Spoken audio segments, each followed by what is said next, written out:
Hey guys, Ken Curtis here from kennethcurtis.com's Art and Technology.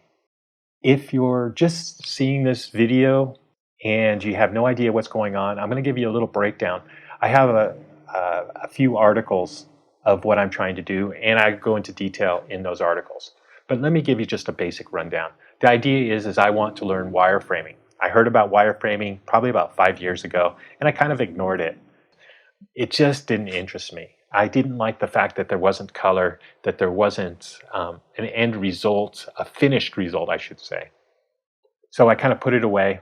And over time, the last probably 2 or 3 years, I've been hearing a lot about wireframing. At this point, I decided that I think it is a good idea to learn wireframing, and especially as a web designer, I decided it's time for me to learn it. And how do I make myself motivated to learn something that I didn't really find entertaining at first?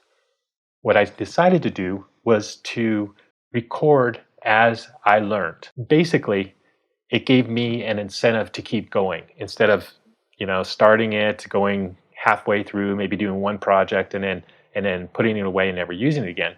This time I'm going to go through and talk you through what I'm doing. Now, I'm assuming that you're aware of that.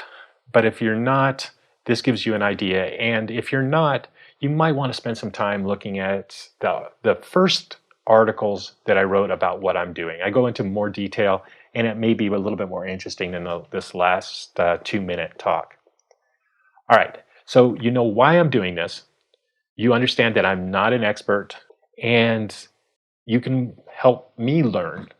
And the idea is as I learn, maybe you can help me.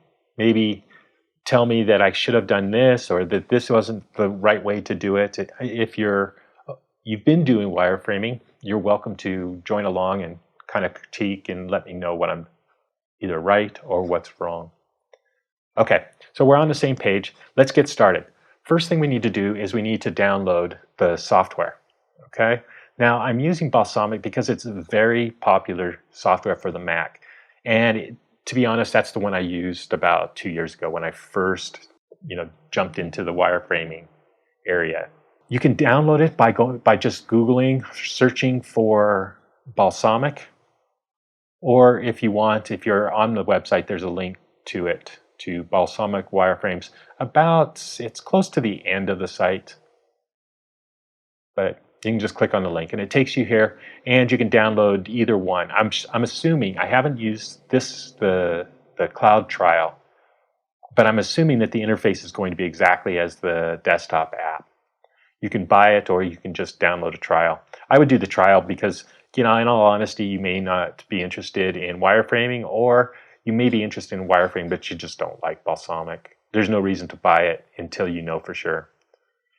There's a lot of good information on this website as well. So if you aren't sure what's going on, why am I trying to learn wireframing?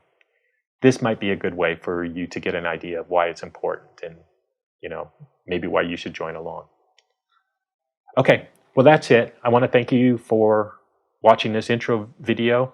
The next video is actually almost done now, and I should be uploading it roughly at the same time. Thanks again.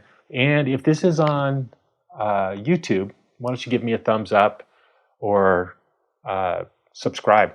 I think it's required. I think whenever you put a YouTube video up, you have to say that at the end. Anyway, I'm just kidding. Hopefully you'll find this useful, and I'll see you in the next video. Thanks.